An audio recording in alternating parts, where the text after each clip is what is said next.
our principal Brigadier Dr. Aftab Sadak sitting here in front of me, and rest of the chairpersons are also sitting here, and Dean Management Sciences is also here. I'll give the brief introduction of Dr. Khalid Amin Khan. Dr. Khan is a computational geophysicist with a wide experience in exploration industry, geophysical software development, geophysical research and training. He has held various positions at OGDCL and currently working as manager Seismic Data Processing Center. He had developed geoscientific software application related to surveying, geodesy, digital elevation models, geographical information system, image processing, seismic refraction and statics, signal processing, seismic velocity and depth conversions, quantitative seismic interpretation, seismic inversion, gravity modeling and orbital mechanics. He has more than 60 publications and has presented paper in several international conferences. He is a fellow of Royal Astronomical Society and a member of Society of Exploration Geophysicists, American Geophysical Union, International Association of Mathematical Geosciences, Institute of Electrical and Electronic Engineers, and Association of Computing Industry, ACM. Uh, we are going to listen to his presentation. Thank you very much, Dr. Khalid Amin. It's over to you now. Thank you, Dr. Zulfikar, for introduction. As you can see, our topic for this short webinar is applications of geophysical engineering. And we would be applying and presenting a case study of earthquakes data. And we would apply data analytics and dynamic mapping to earthquakes catalog data.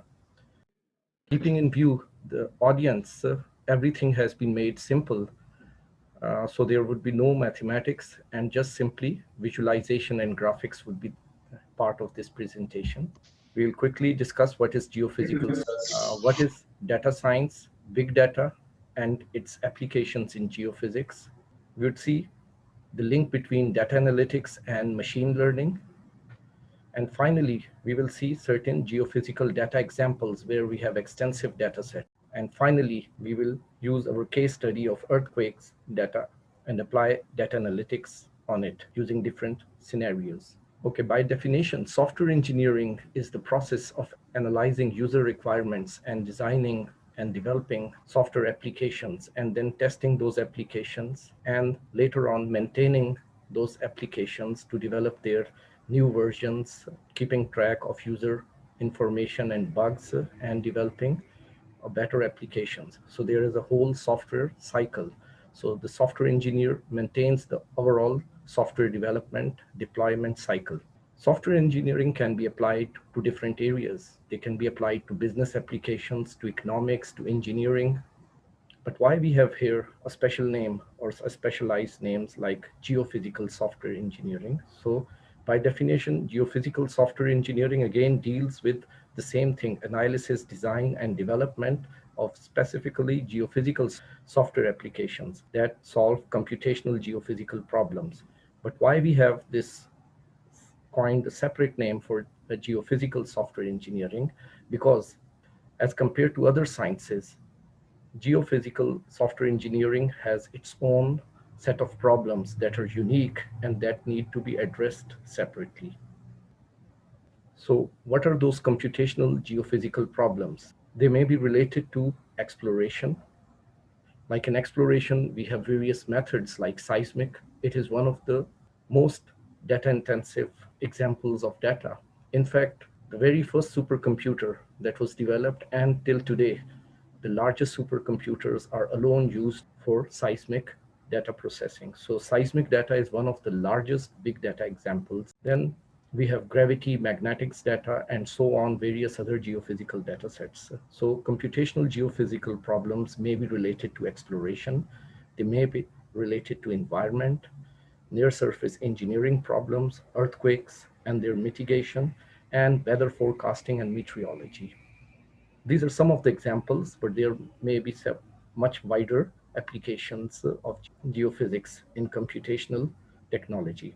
So all these domains have certain things in common, like they are data intensive, That is, a very large volumes of data is involved.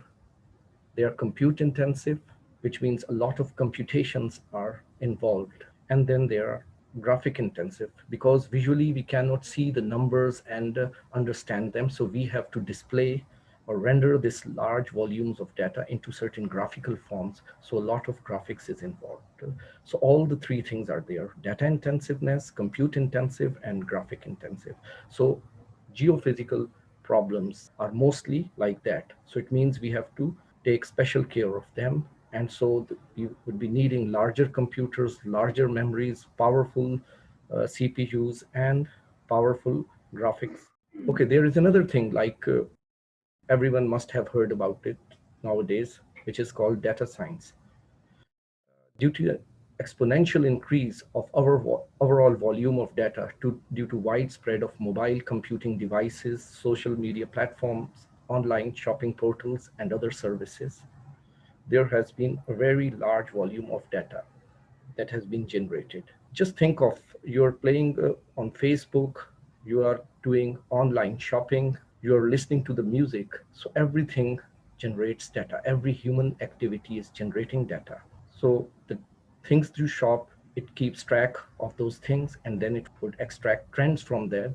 And then through artificial intelligence, it would be displaying advertisements to you, which would be according to your choice. Similarly, if you're listening music on YouTube, so it would keep track of the type of music, its tempo, its rhythm, and then it would do analytics, and from its database, it would be presenting similar type of musical tracks according to your taste.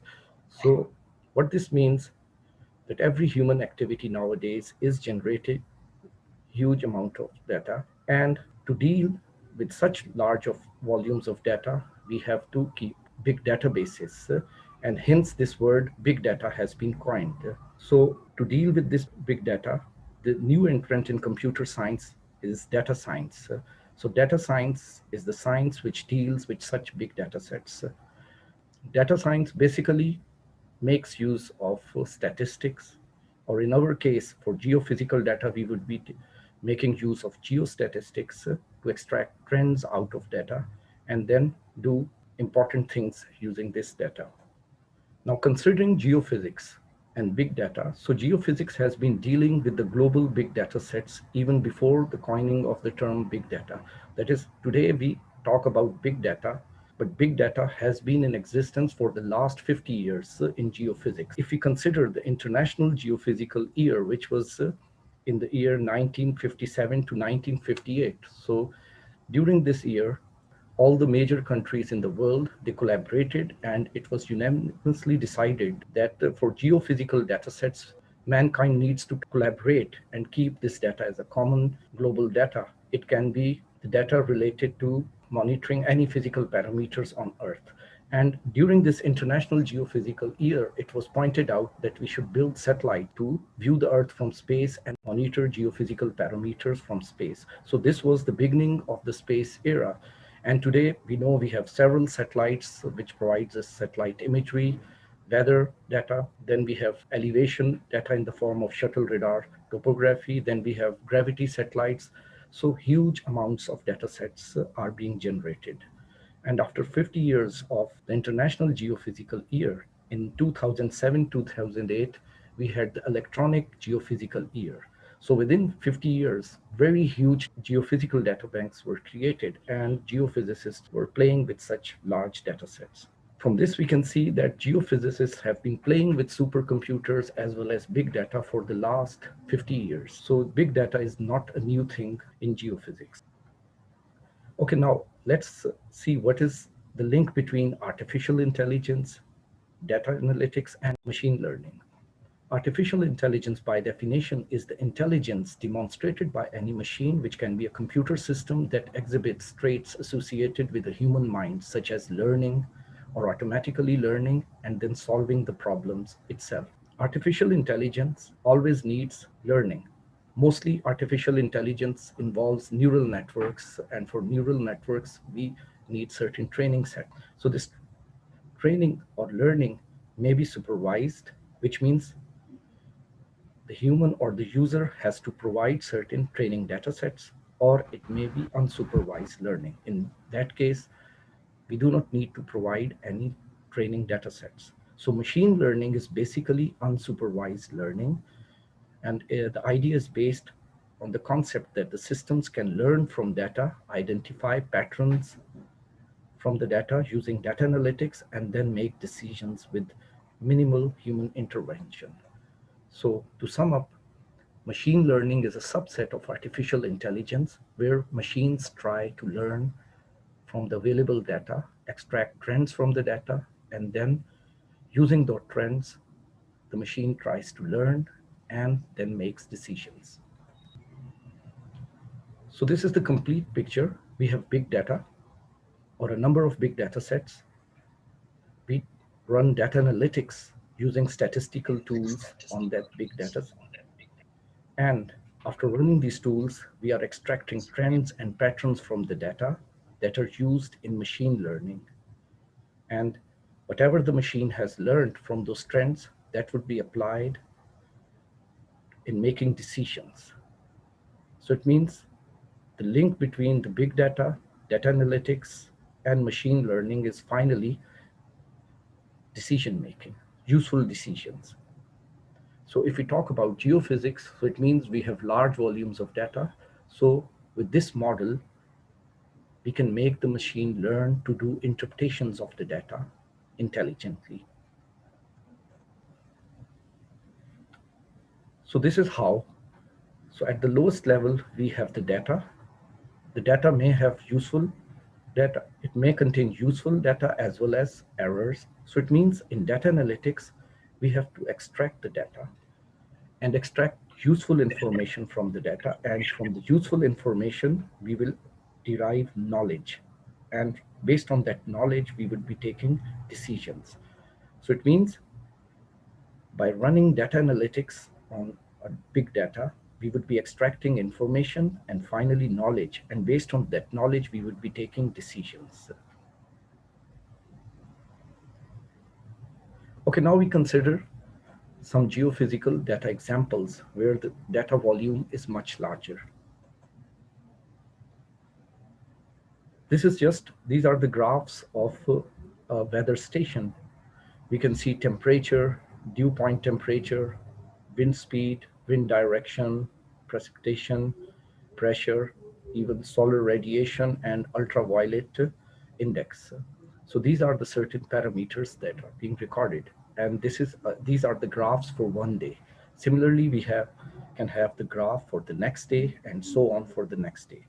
So in this way, the graphs for the whole year would be maintained. Now let's see this data. This was the data for one day. And let's suppose the weather station is recording samples after 5 minutes. So it means 12 samples are recorded within an hour and 288 samples a day. And since we have 10 different parameters that are being recorded, so it means the total number of samples would be 2,880. And for the whole year, we would be having 1 million samples. But this was one weather station. And in our network, we would be having thousands of weather stations. And when all of them are linked together, so you can imagine what would be the large volume of this data set there. Here we should also note that here currently we have recording the samples after 5 minutes. So if we reduce the sampling interval to 1 minute, so you can see the data volume would be increased by 5-fold. So for weather forecasting, usually we have thousands of such weather stations, and all those data from those stations are fed to the server where all the data analytics are being run, and we can get weather forecasting from this data.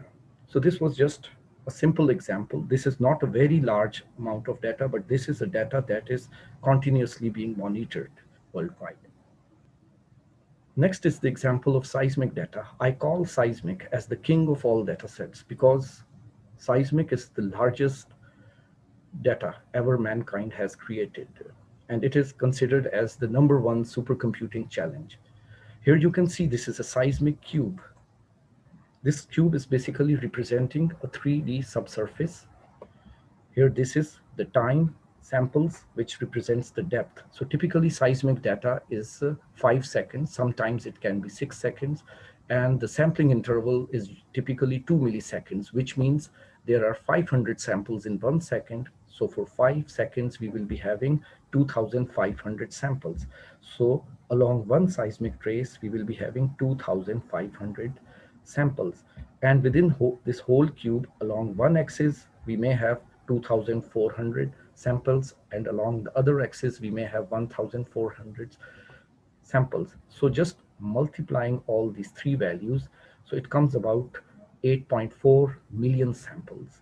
So this is, you can imagine the size of this typical seismic volume. And remember, all these samples are double precision, that is 8 bytes. So just multiply it with 8. So it means that would be the size of the data in terms of bytes. This data is basically post-stack data. So everyone who is a geophysicist knows that the pre-stack data is much larger. We typically have folds of 120-fold, 240, 360, 480, or higher orders of fold. So fold means that the same data is recorded that number of times. That improves the signal quality. So if we just simply consider a 240-fold data, so it means 240 multiplied by 8.4 billion samples, that comes to about 2 trillion data samples. So from this you can imagine seismic is of much larger size, and that is why seismic is considered as the largest data sets that mankind has created. And then dealing with those data sets takes a lot of computational time. And when we are interpreting these data sets, so from this seismic cube, we may be computing or deriving certain new attributes or properties, and then we may be cross-plotting these properties to extract useful information such as porosity within that area, or pay zones, or hydrocarbon potential of those zones. So humanly, this is not possible to do it manually. So again, playing with all such big cubes of data sets, we will have machine learning and artificial intelligence that would play the important role to identify prospective zones within that data set, or this, or various attributes derived from this data set. So this was another example of geophysics where very big data analytics are involved. Now we finally come to our earthquake analytics, our problem, or the domain that we would be discussing in more detail today.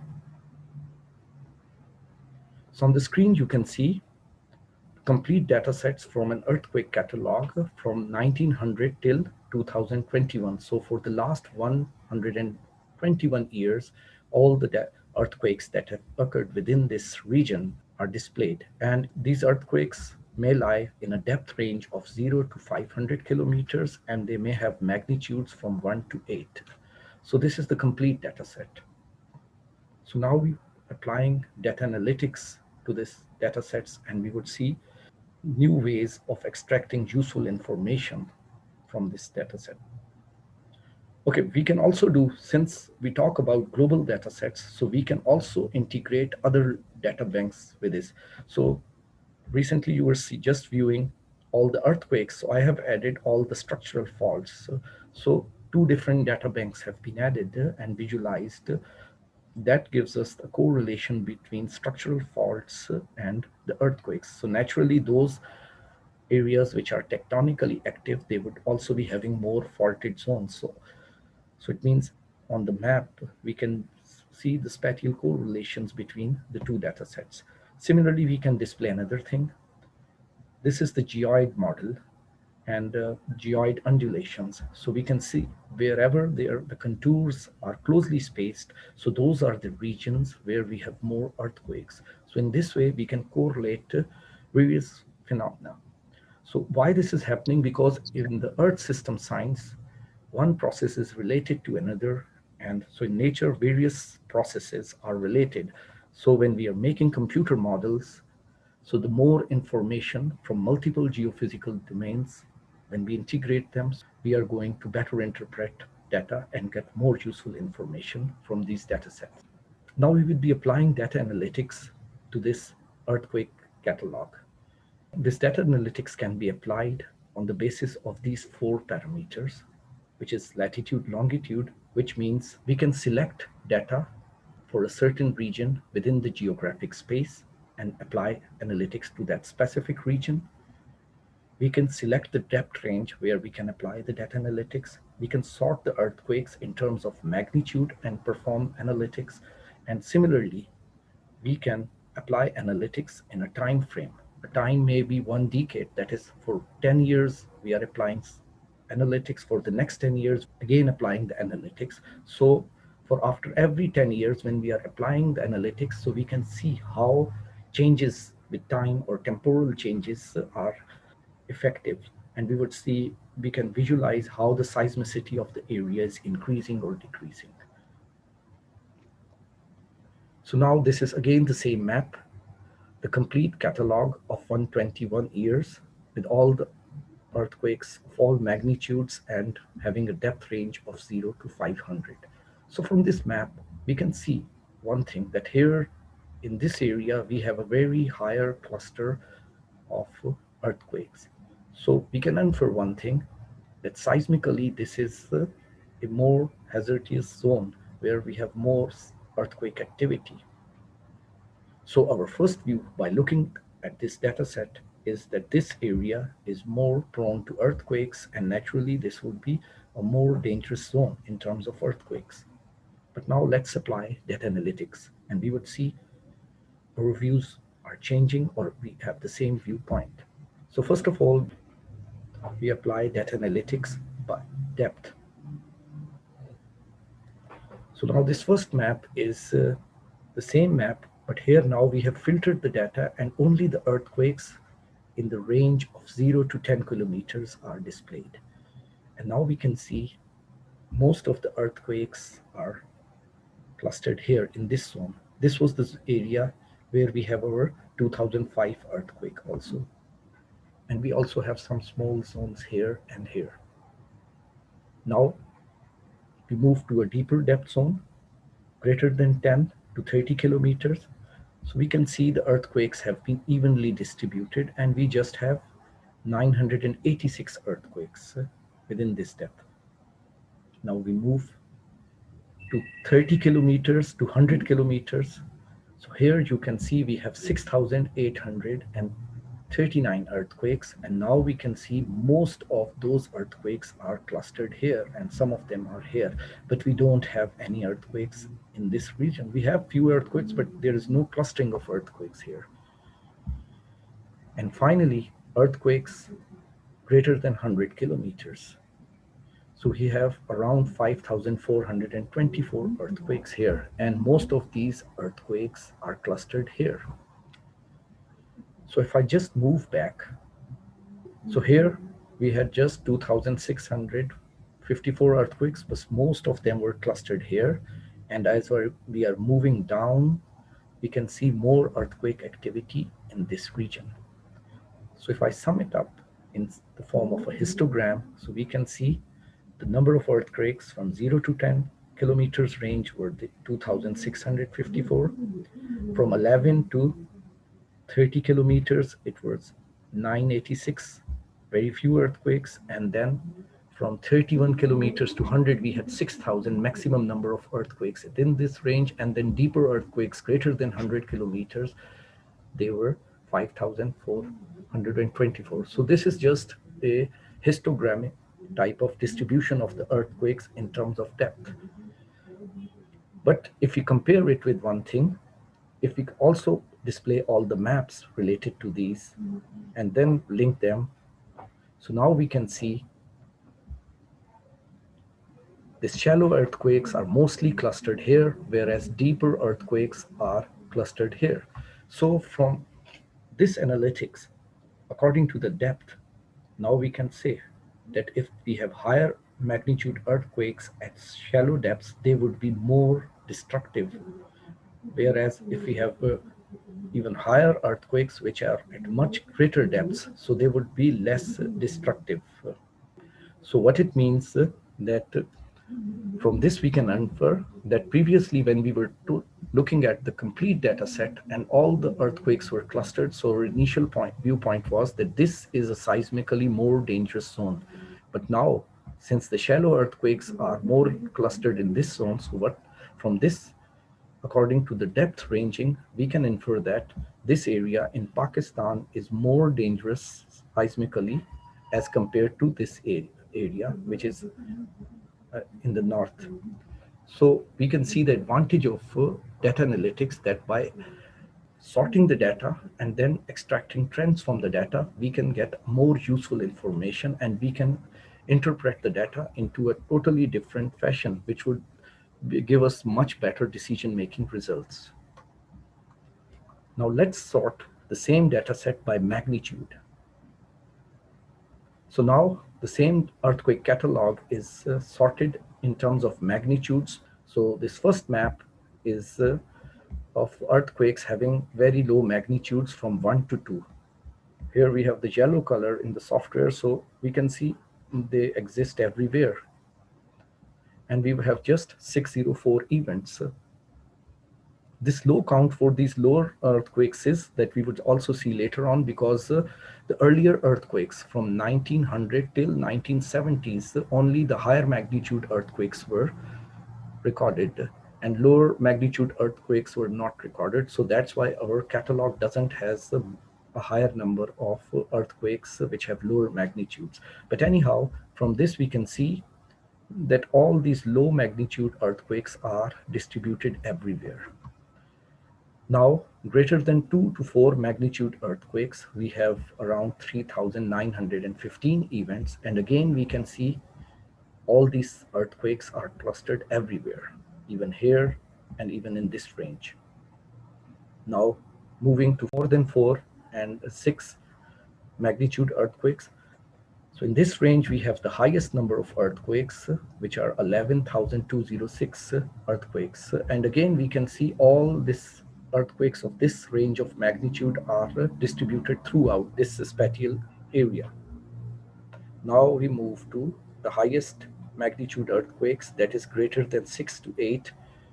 And we have just few events, 175 events, and naturally earthquakes of such magnitude usually are much lower. So again, we can see this clustering here as well as here. So even these are also distributed everywhere within this region. So now summing up all of this into a histogram, so we can see earthquakes of 4 to 6, they have highest frequency of occurrence, and within this area 11,000 plus earthquakes have occurred, whereas 2 to 4 are just 3,900 earthquakes. And this lower one, since they have not been recorded earlier before, so that's why we have a lower count. And even these earthquakes from 6 to 8 don't occur more commonly. So this is a histogram distribution of earthquakes and gives us a trend about the data. But now if we display the maps related to this, so again we can see in terms of magnitude, we cannot distribute or cluster any region, because all ranges of earthquakes are even distributed in all regions. So based on the geographic locations, we cannot identify that certain magnitude of earthquakes are more commonly occurring. So again, from this we can infer that all magnitudes of earthquakes are occurring in all this area, and they are evenly distributed.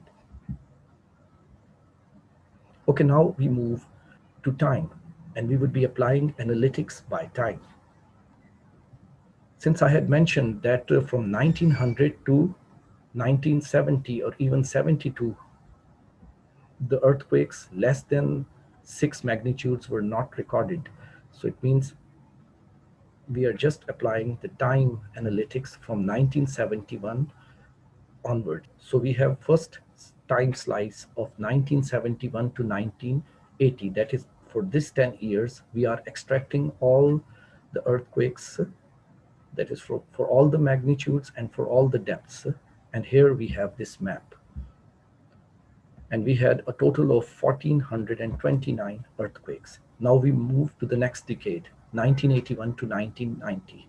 So a total of 1992 earthquakes, and we can see again most of the earthquakes are here. We move to the Next decade, that is 1991 to 2000, again we have the clustering of earthquakes here.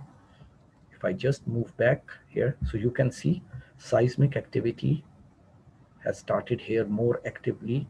It is there are earthquakes occurring here, but still you can see this area where we had the 2005 earthquake, so there was no active earthquakes occurring here, so it was just a very stable type of area. And now we move to the next decade, 2001 to 2010, and you can see a whole cluster of earthquakes here also. The earthquakes are here, but we have a new cluster of earthquakes here, and also a new region here. And finally, I move to the final decade from 2011 to 2020. So again, we can see now we have lesser earthquakes. So if I just move back in time, and we can see this region, just focus on this region, and I am moving forward. So from this, we can infer that this region has always been active, and we are having deeper earthquakes, and we always have an earthquake activity in this region. But if I consider this area and move back in time, so no earthquake activity here, and then suddenly an earthquake activity where we have a cluster of earthquakes, and then again silence. So it means now in time we can see how seismically active an area becomes, and then it is becoming silent. So from this, again, we can see we can extract more useful information. That is, one thing, this area is always active, whereas this area for 3 decades it was normal, then for 1 decade it was active. Now since I am using the data for just 50 years, but let's suppose if I had data of say 100 years or more, and for every 10 years I may have generated such clustering maps, so maybe we would have seen certain cyclicity. That is, after every 3 to 4 decades, this area again becomes active, we have earthquakes, and then it becomes silent. And then for the next 40 years, it becomes silent, and then all of a sudden, it again becomes active. We may observe certain cyclicity within that area, and that would be useful in mitigating beforehand, or before the occurrence of the earthquakes. We can have anything, we can do mitigation efforts, that this is the time when this zone is again going to get active. And geophysicists or seismologists know that because of most of the boundaries, fault boundaries are here, and because of the tectonic pressures, stresses are being accumulated, and then all of a sudden, due to that earthquake activity, all those stresses are released, and so everything become normal. But then again, with a larger time period, maybe 30 to 40 years, the stresses are again being accumulated, and then a point would come when the area would again become active. So that would be called the cyclicity of that area. So using such trends of data, we would be able to identify cyclicity within this area. And again, as you can see, this is a large data set, and if suppose 100 years have gone, we go into the future and we have the similar data sets, and more data has been added to this data bank, so what would happen? So we would be able to see the cyclicity in the data sets, and that would be useful in identifying the trends from the data. So this was the same earthquakes according to the various decades, that is 1970s, 80s, 90s, 2001, and then 2011 onwards. In addition to these, we can also do spatial analytics. We haven't done it, but we would just give you an example that currently we were applying analytics for this whole area, but now we divide this area into these boxes, small boxes, and each of this box is of 100 into 100 square kilometers. So now what we do, that within this each box, the number of earthquakes that occur within that box, we take that and then apply the same type of analytics, and we derive out values, what is happening within this single box. So for each of the individual boxes, we would be deriving parameters, and finally, we would have a value within each of this box, and then using this value, we can generate a color map or a contour, and we can see the distribution or the seismicity, variable seismicity of the area. This is possible through data analytics, and such maps can be automatically updated. Now, finally, we would take a look on dynamic mapping. Whatever the previous slides or the data we were visualizing, we were just giving queries to the data bank and we were extracting and visualizing the data.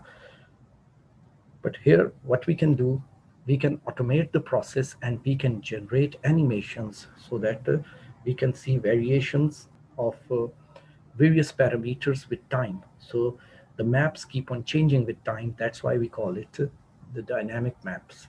So here, this is just the simple interface of the software where you can see the spatial limits or the geographic limits. We can select the years range, we can select the magnitude, we can select the depth, and we can set various options.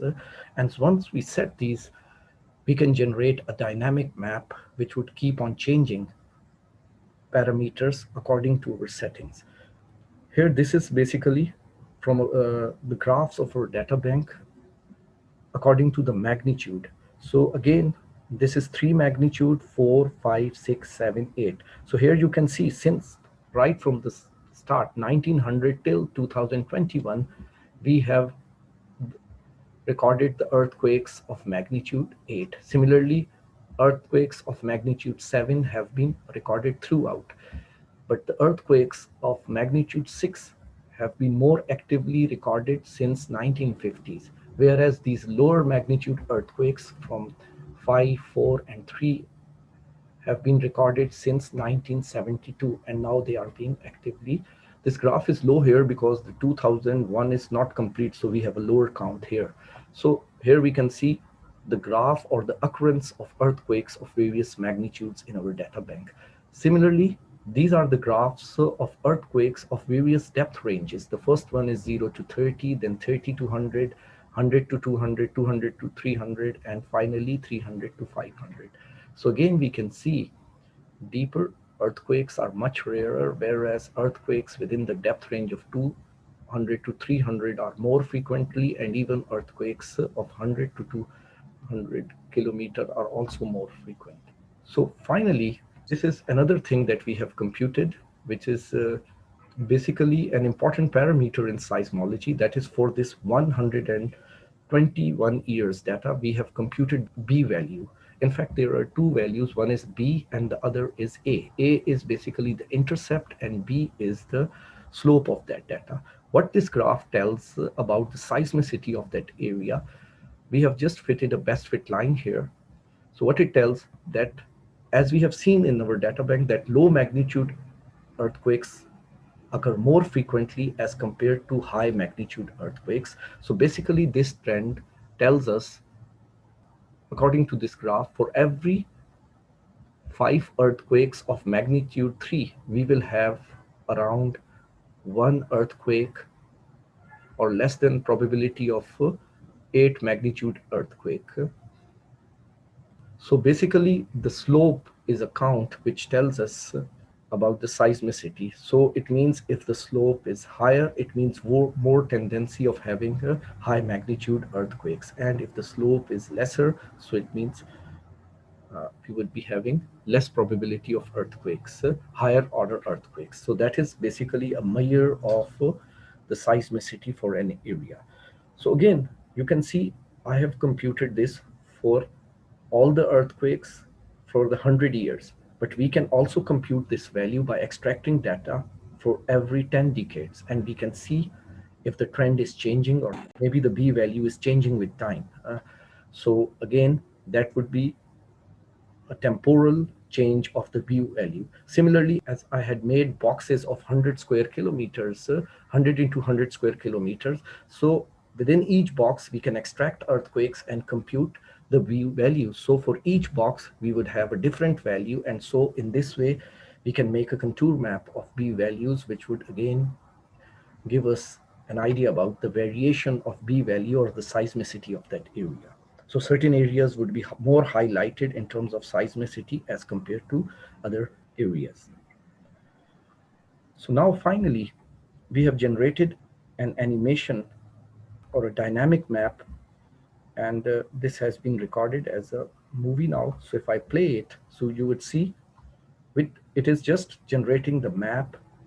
Now it is year 1900, and now each year the number of earthquakes that have occurred, they are displayed on the map. And so where and when each earthquake has occurred, so the map is being updated, and we are getting a cluster of earthquakes. So now it's year 1937, and so far 28 earthquakes have occurred. This is because, as I already mentioned, that only higher magnitude earthquakes were recorded in this period. But you can see now the earthquakes are being clustered with time. So again, with this movie, we are seeing that this area is stable so far. And now 1970s, and you can see more activity of earthquakes and more clustering of earthquakes. But till today, you can see, till this time, you can see no earthquake activity in this region. Now here we are getting an earthquake activity. You can see more clustering of data. Now later on, we would also see an activity here. Now it's 2002, 2003, and finally this 2005, and you can see more active earthquakes within that region. So everything is being padded up, and so we are viewing a map where all those earthquakes keep on added on the map.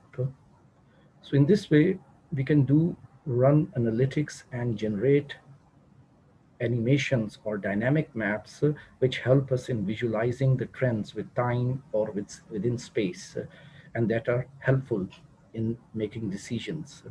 And this was one of the dynamic maps that was generated, and now finally the map has been updated till the year 2020. So that's all. So from this overall discussion, what we can conclude that geophysics is one of the earliest and most potential field dealing with the big data. The big data has been there for more than 50 years, and now this new trends of data analytics and machine learning have a lot of scope and applications to deal with big geophysical data sets and extract trends from the data and apply machine learning to make useful decisions. That's all. Thank you. And if there are any questions, you're welcome.